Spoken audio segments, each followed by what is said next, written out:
So back in December of 2015, my family was coming into town for what I thought was vacation. And my grandma came up to me and she hugged me and she whispered something. And my mom fell to the ground and my entire family was crying. There was one person missing and it was my dad. I just said, "Is he dead?" And they nodded and cried and tried to hug me, and I didn't want anybody to hug me. I ran outside and I leaned down on the ground and I just started crying. And then my uncle come to me and I asked him what had happened. I thought maybe it was a car accident or something like that, but my uncle informed me that my dad had taken his own life. So after my dad's death, I kind of distanced myself from everybody and I pushed people away. But luckily, that didn't last very long. And then things were good for the next couple of years. I mean, there were days where it was really hard. And then my senior year of high school, that's when things really changed. It started with thoughts of, maybe I'm better off not being here. Maybe I'm better off if nobody would know who I was anymore. And then the thoughts got even worse. I thought that my dad's death was my fault. And I was angry at the people that tried to help me. I didn't care who I yelled at or what I said to anybody. All I knew that I wanted to do was just hurt everyone around me because I wanted to hurt myself so much. I hated myself. I didn't know who I was. I looked in the mirror and I saw a monster. I had taken my suicidal thoughts and turned them into planning out my death. I would write notes to people. I would sit at the end of my bed with a bottle of pills and just stare at the pills and wonder about if I should take my life just the way that my dad did and just swallow them all and just end it right then and there. And then I woke up one day and I decided this is the day. This is the day I'm gonna end it all. I couldn't even wait for that night. I had to just go ahead and do it then. I went to hop in my car and I was just gonna drive onto the interstate and get plowed. I didn't care who I hurt. All I knew is that I wanted to die, and it didn't matter who I took out with me. Thankfully, my girlfriend at the time was there.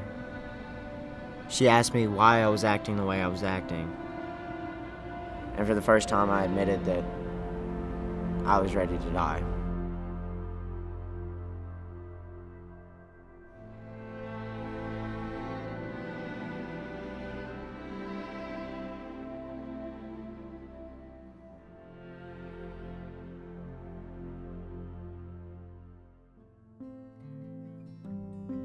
For my entire life, I never knew who God was. I'd been to churches here and there, and I never stayed at those churches just because every church I'd ever been to gave me this negative image of what God is. I started attending the Creek, and I loved it. When I would walk out of there, I would feel positive, and I would feel good. And then the moment that I would get home, and back to my bed, I would get right back to where I was. I was looking for God at that point, but I didn't know how to find him. I didn't. Until one Sunday, and it was during the hide and seek series, he was talking about addiction. He was talking about, drugs and alcohol, of course, but he also was talking about the mental addiction to things.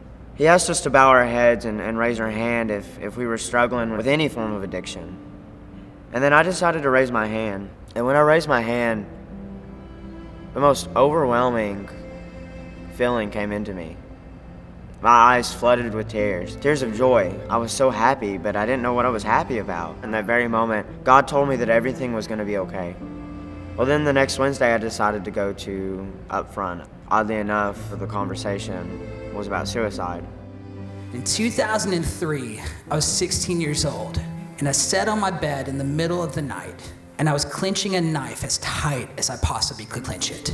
And for the first time ever, the thought went in my head that it's time to end it. Maybe this is your story. And if it is, I want you to listen closely to me tonight, because I'm speaking to you from the other side of it, and I know how good it is. And I just knew I needed to be there. And that night I got saved. And my life has totally been transformed, and I became happy, which was something that I never thought I'd be able to say again.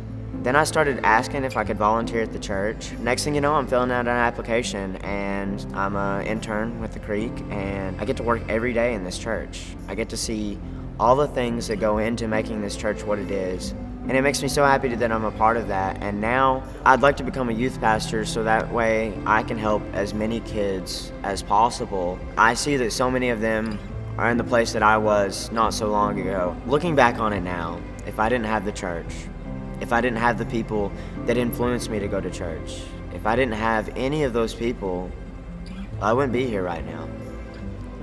I'd be dead. It took finding God to save my life. And it's so important that we reach out to the next generation and we help them discover who God is so that they know who they are, that they know that they are not this false label, they are not this anxiety, they are not this depression. They are a child of God, and that's the only thing that matters.